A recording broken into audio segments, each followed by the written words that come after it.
So let's dive in and talk about ashwagandha itself. So ashwagandha is an adaptogen. Adaptogens are very helpful in reducing stress and anxiety. Ashwagandha is obviously a traditional Indian Ayurvedic medicinal, thousands of years of history. The roots have been used for medicinal purposes primarily, but the leaves also for medicinal teas as well. So within ashwagandha, the primary bioactive compounds are the withanolides. And so there are two different groups of withanolides. There are the withanolide glycosides, which are the withanolides with sugar moieties attached to them. And then the aglycones, and the aglycones don't have any sugar attached to them. And there are significant bioactive properties that are typically associated with the withanolide glycosides. So, until recently, many of the ashwagandha extracts have contained a few of the withanolide glycosides, but now we've got some newer extracts that contain higher amounts of the withanolides. It's offering more bioavailability, more bioactivity, and a broader spectrum. So here are some examples. On the left-hand side is an HPLC chromatogram. The chromatograms of the red and the green and the blue at the bottom here are various ashwagandha products that show various withanolide glycosides present, as you can see, but in relatively low quantities. And here's an example of a more recent high efficiency, high bioactive ashwagandha with larger numbers of withanolide glycosides and also higher levels. On the right-hand side, we can see the same thing with a different analytical technique, HPTLC, and we can see in lanes 1 and lanes 2 more traditional kinds of ashwagandha products with very little. The bands are very, very faint, while on the third level you can see a significant number of bands that are associated with all these different withanolide glycosides. So now we've got some basis for looking at new ashwagandha type products that have come out in the last few years. And with that have been a series of clinical studies that have been done on these different ashwagandhas with higher bioactives. And we see some greater impact. And we'll talk through some of these clinical studies. So stress and anxiety, ashwagandha starts with stress and anxiety. And the big biochemical marker for stress and anxiety reduction is cortisol reduction. And the traditional benefit of ashwagandha, of course, is stress reduction and cortisol reduction. Diana Morgan talked about morning cortisol, where you get up in the morning and your cortisol levels are the highest. And so really a good study would focus on reducing morning cortisol. So there have been a number of RCT studies, a number of randomized double-blind placebo-controlled type studies in the past. And these are older studies in this first bullet here, where you've got about 250 milligrams of a 10% extract or 600 milligrams of a 5% extract that have been shown in clinical studies to reduce cortisol. So more recently, with a 35% extract, this is where we have higher bioactives present. We've also demonstrated a reduction in morning cortisol. This is done in a study that involves 60 adults, 60-day study with tests being done at 15, 30, 45, and 60 days. And not only with cortisol reduction, but also with various scoring techniques like the Hamilton Anxiety Score and the DAS score, which looks at depression and anxiety and stress. So what we see with these clinical studies is significant impact on stress and anxiety, both from a perspective of of scoring that are self-scored by participants, but also by a biochemical measure measuring cortisol in the blood.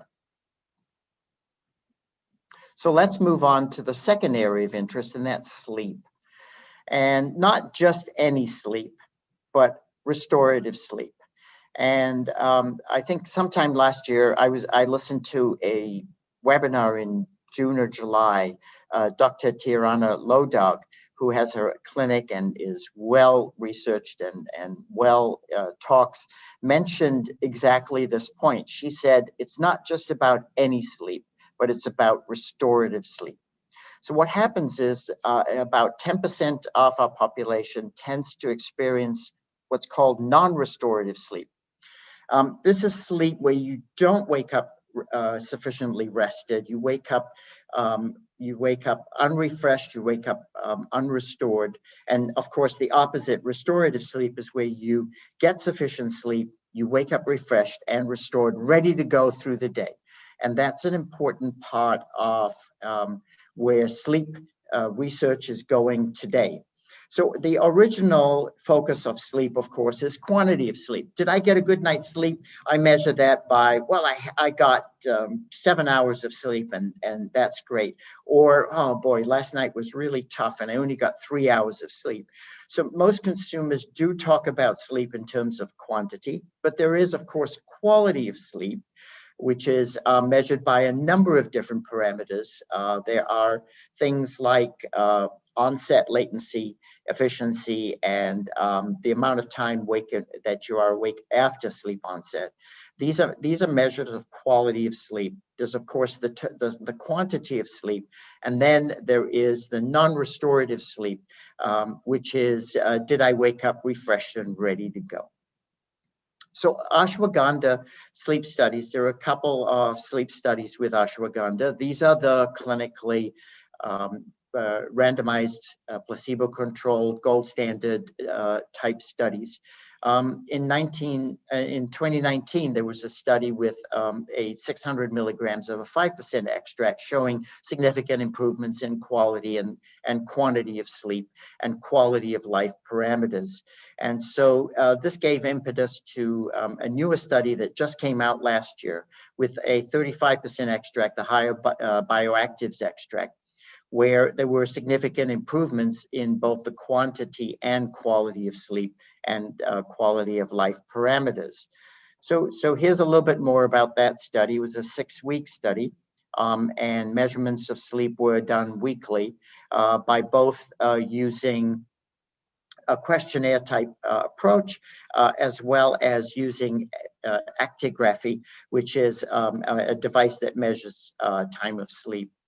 So the focus here in this study was on restorative sleep. And a key finding of the study was that restorative sleep increased 42% over placebo.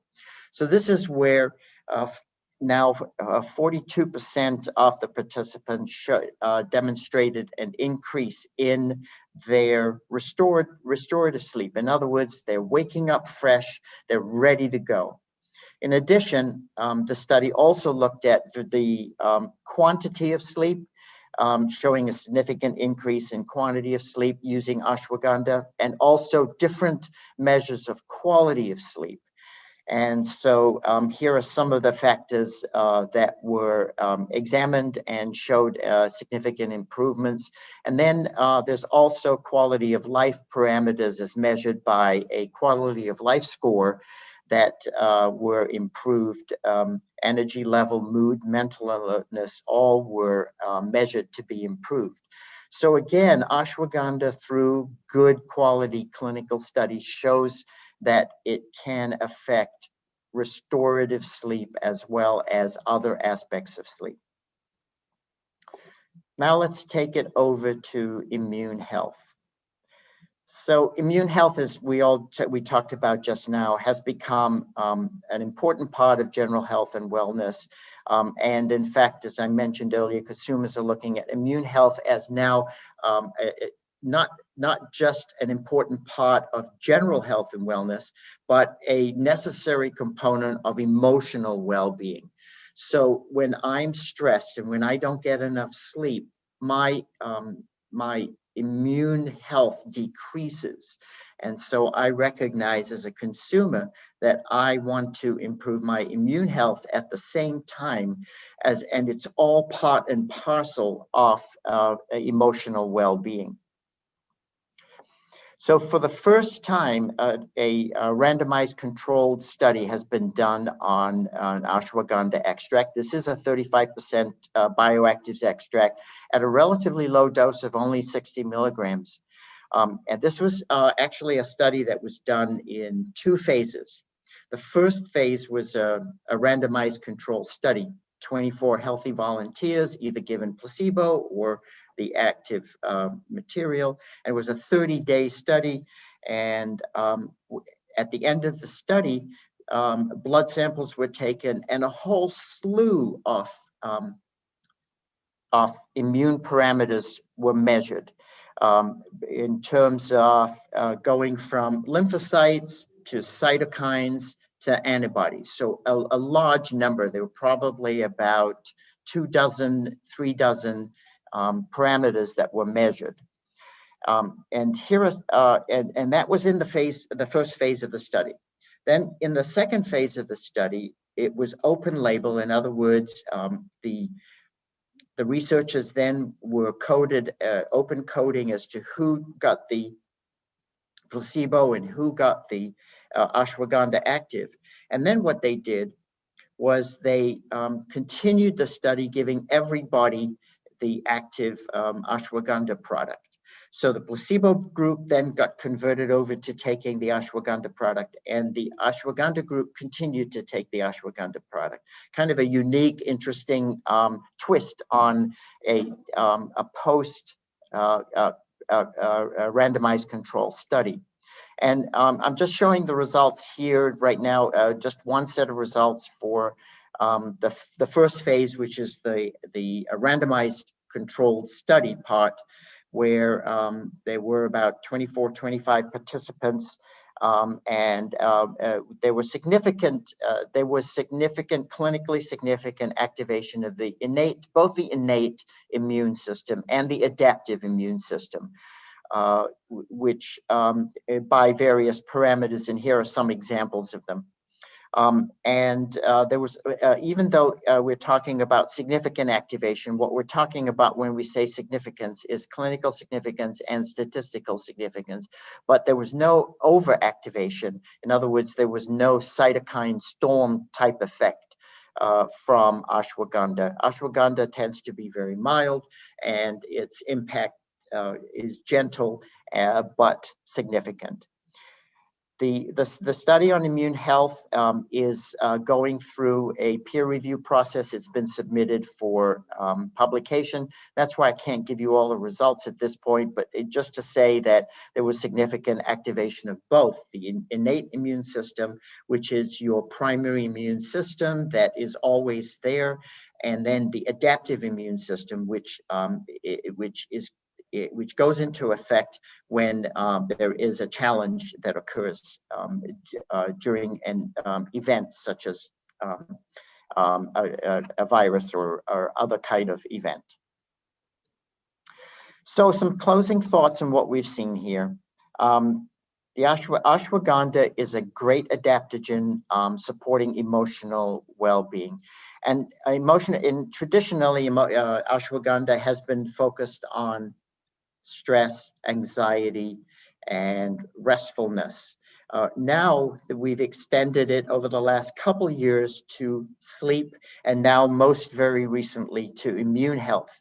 And so now we've got the full spectrum of emotional well-being covered by this just one adaptogen. So what the new research is pointing out is that now with some newer high potency ashwagandha extracts, we've got high levels of bioactives, which can be measured easily and transparently.